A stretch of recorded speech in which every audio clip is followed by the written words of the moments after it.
Hey everyone, Joshua Kirk here with you once again, and now it's time for episode 269 of Album of the Day, in which for today's album review, I'm gonna go back to 2019 for this review and talk about the latest album from a UK pop singer that lately has been undergoing some significant steps forward and some ways to make her music sound not so much like what everyone else is doing in pop music, and more what the future of pop music sounds like. Of course, I am talking about the one and only Charli XCX. And I'm here to review her third studio album, not necessarily her new record though, released on September 13th, 2019, and the album is called Charli. So of course you could consider this her self-titled album, and this is following after a pretty significant 5-year gap in between albums, and in this case Sucker and Charli. But in between these two records, she's really been pushing her sound to the next level. In 2016, she teamed up with PC music producer Sophie to create the Vroom Vroom EP, which definitely came off as easily some of her punchiest, cockiest, and most and weirdest project to date. Then she put out a couple of mixtapes in 2017, Number 1 Angel and Pop 2, that took a similar approach, and now we're here with Charli, which sort of fuses together the two worlds of Charli, the very bubbly and very sweet sort of pop accessibility, but then also the weirdness and experimentalism that you get from that sort of PC music universe of pop. I definitely really liked the Vroom Vroom EP. I thought Charli did a great job, sort of, really pushing her sound to some new extremes, but yet really sounding so much fun and catchy and so bubbly. It was definitely very fun to listen to. However, the one thing that I feel like Charli still needed to improve on was she kind of needed to have more balance between the accessible poppiness and the weirdness. At times, she felt maybe a little too middle of the road, or at other times she felt so experimental that it was kind of hard to really get my head around it. But I really feel with Charli, she's really managed to meet that balance that I wanted to hear. The songs are very sharp and very catchy and very fun, but then they also definitely sound very much like what pop music is, very much fits in with basically what pop music has been going through in the last few years, in terms of it sounding a little more like as if it were made by an AI or something like that, and not so much a human. Much a human. And that is really a compliment, by the way. So this is an amazing record. It's 15 tracks, it's 50 minutes long, but believe me, it doesn't feel overstuffed or bloated. It feels very cohesive. The songs flow together in such a nice way, and it's just a great pop album. The opening cut is the very punchy Next Level Charli, which opens with a sample from an A.G. Cook song from a couple of years ago, which A.G. Cook does handle majority of the production on the record. And then we get Charli coming in with these very hypnotic refrains that feature some very catchy little words. I mean, the bum bum is like one of the most anthemic things I've heard from 2019, or really anything at all. It's kind of more of an intro for the record, but man, does it really leave an impression. The next track, Gone, is this really killer kind of banger featuring French singer Christine and the Queens. And I will say, Charli and Christine are two people that were just meant to work together. They just have such great chemistry together.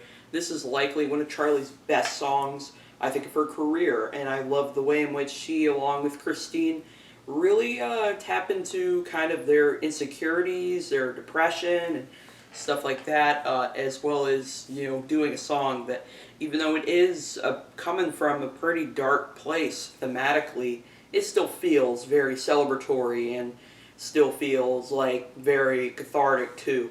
And the hook, where do we keep when the water runs, is like just a fantastic hook. It's like complete and total pop music gold right there.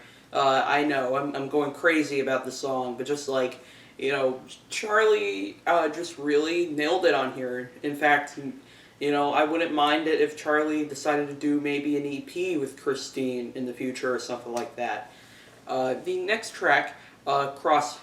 Oh, and I will mention that the ending of the song also does a good job of taking things for a more sinister, kind of unsettling turn in terms of its production. The next track, Cross You Out, is a duet with pop singer Sky Ferreira. Yet another track where I think the guest has some great chemistry with Charli, so I don't mind that there's actually, this is probably the most guests I've seen on any Charli project. The song has this real sort of nostalgic 80s new wave kind of vibe. I love the growling bass synth on the track that really adds some edge to it over the kind of sweeter, woozier synths and synths and beat. And yet another track that does delve in some pretty dark emotions, as well as, but then it is kind of a song about the relief you get when, you end a relationship that did not go so well, and you just, feel like you've crossed something out, and yet you're still kind of wanting more out of it, and it's definitely a song that, has a strange sense of sort of optimism to it, even though it definitely does come from a pretty, comes from a pretty dark place.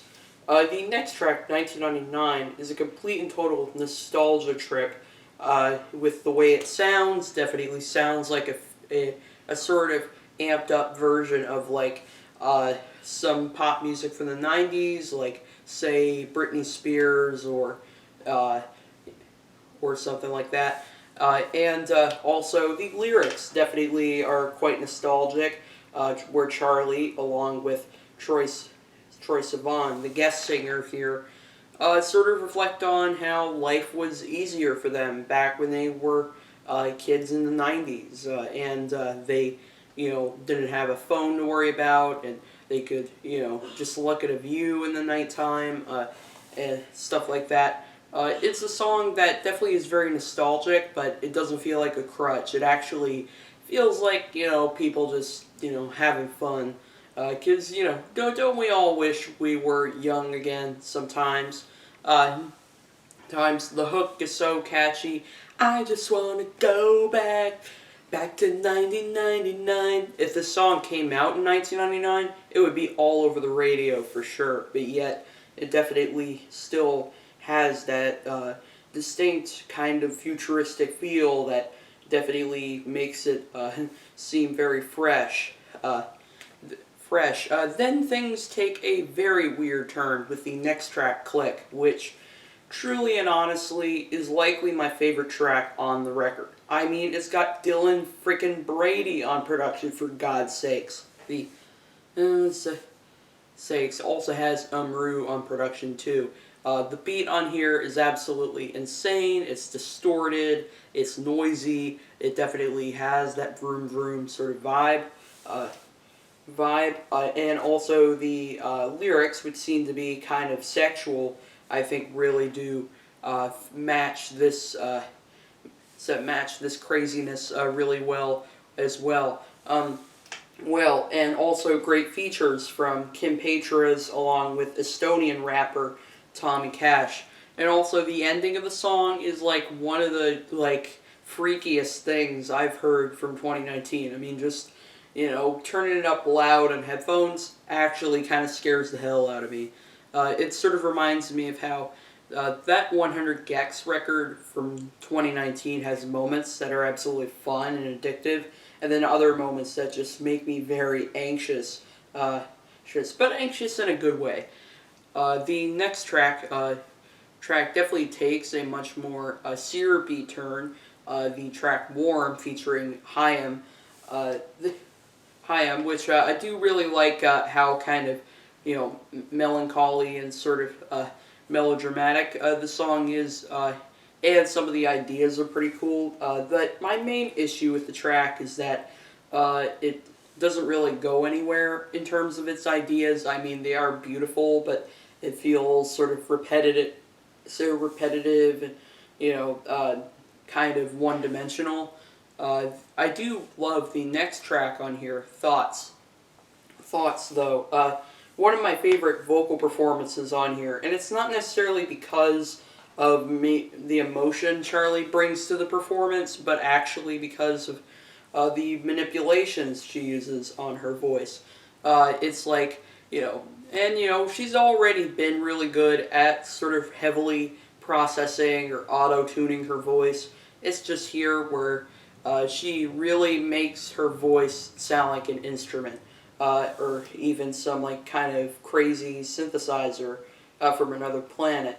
I mean, the ending of the song, the vocal definitely sounds as if a robot is singing to me, and I absolutely think it's very welcoming. It just really adds a whole new dimension to the song that seems to be coming from a place of heartbreak. And I also love the kind of fizzy, really like high, kind of stringy synths.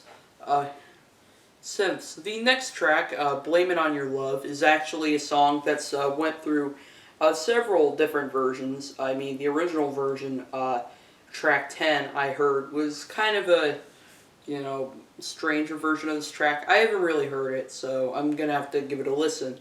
But now we have this version that's like much sweeter and flirtier and features Lizzo on it. And the track is just like pure joy, even though the song definitely is coming from, a state of just kind of, but blaming all of your flaws on someone sort of, giving you love that you don't really need necessarily. And I will say, given those lyrics and given what Lizzo's music is kind of about, I think Lizzo really adds a lot to this track. To the track. Also love the very catchy refrain. I blame it on your love every time I fuck it up. It's like just so, I can't get it out of my head. It's a really nice kind of earworm there. The next song, White Mercedes, is sort of where the album really gets into its sadder tracks. And the production on here I think is gorgeous.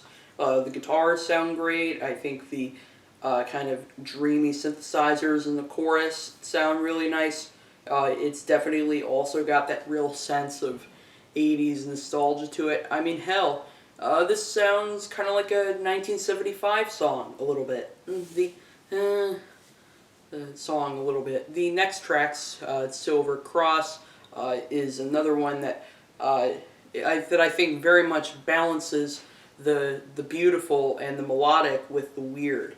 I mean, the song is also very bouncy and fun, but then the synths also are just incredibly distorted, and makes me feel like I'm being sucked into a vortex or something like that. Like, it's very obvious that this is PC, that this is pop music done the PC music way.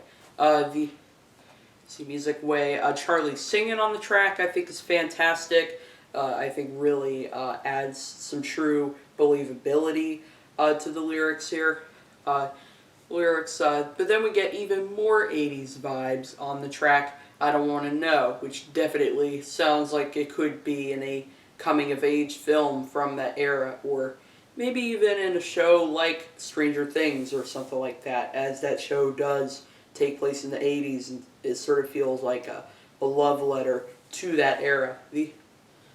to that era. Even though this is probably my least favorite track on here, for one, the influences that Charli wears on this track are kind of distracting, and that kind of comes down to one of my issues with this record is there are definitely plenty of moments where Charli kind of wears her influences unapologetically on her sleeve. I'm fine with it. I definitely think, as I think she does a great job of making those sounds her own, but, it's definitely still, not the most inventive you're going to hear. I will say though, Charli singing on the track is beautiful, especially when she gets into that high register in the chorus. Very emotional. Very emotional. The song Official actually, sounds kind of like a dance pop banger as if it were written during the Brooke era. I mean, the synths very much remind me of a harpsichord a little bit, and the melodies also have that kind of British pop sort of feel to it. It kind of reminds me of, some sort of Brit pop from the 90s or something like that. And I really like how this is a love song, but definitely with Charli's own spin, where she's sort of, talking about how all the first few moments of their lives, the first few moments of this relationships are kind of the things that make it feel official, which makes lyrics like, I remember our first date, no chocolate and no bouquet. Okay, but the way that you kiss me, these are the things that could make me official, still have definitely some introspection to them. Then we go back, then we dive back in to the experimental side on the track Shake It, which features a pretty wide variety of guests on it. In fact, there's at least 4 of them on here. We have the Queen of Bounce, Big Freedia, rappers CupcakKe and Brooke, as well as Brazilian singer and drag queen Pablo Vittar. With Charli only being on the chorus of this track, and I really like the beginning of the song, where Charli is kind of rapping the hook without manipulation, and then all of a sudden we get all these samples and different manipulations of that part that eventually dissolve into these very hypnotic melodies where the voice is put through some vocoder and creating this very kind of woozy runaway melody. It's a melody. There are these freaky ass string synths that come in once Big Freedia delivers her very braggadocious verse.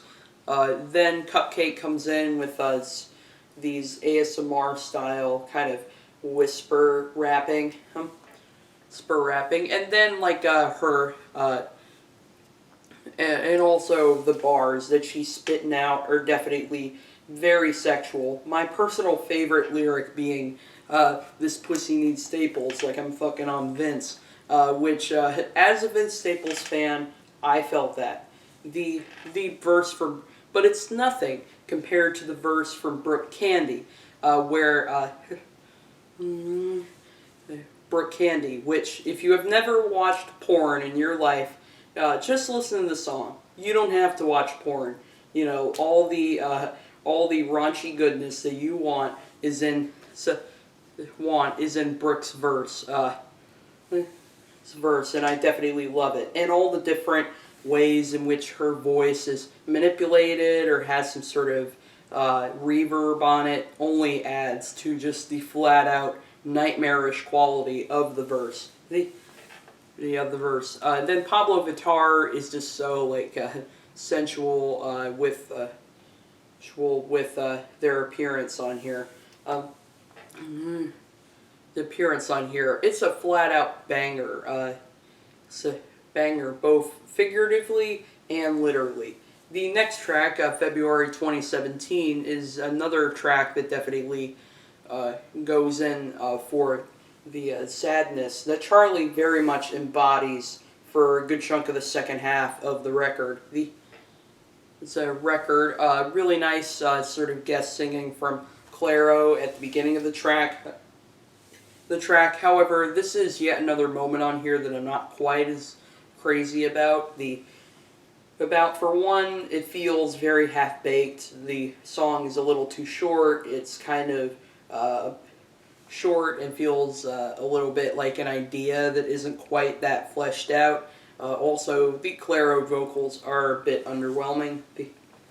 It's a bit underwhelming, even if I really enjoy the sort of euphoric bombast of synths that occurs midway through the track, and Yeji's Korean singing at the end, I think, is very gorgeous. The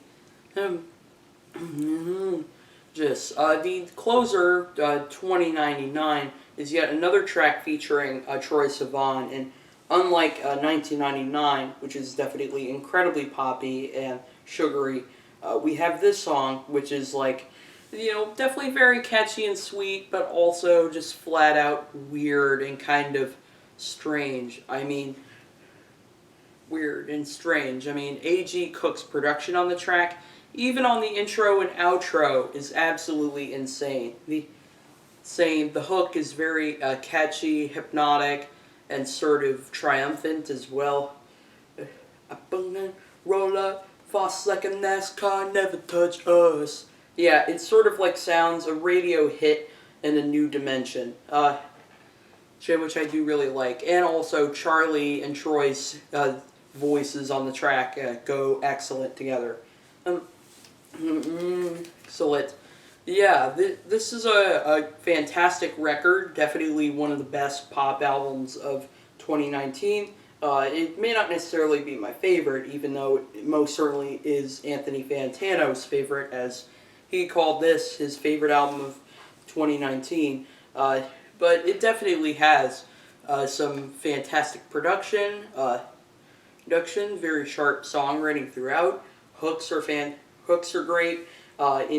Even though there are definitely at least 3 tracks on the record that are just, unapologetically weird, they don't stick out like a sore thumb. They fit in with the rest of the tracks very well. Very well, and I was really impressed that even though this record is kind of long one and has a lot of guests, she didn't let any of those things prevent her from, keeping her momentum and still relying on just very quality, very futuristic pop music.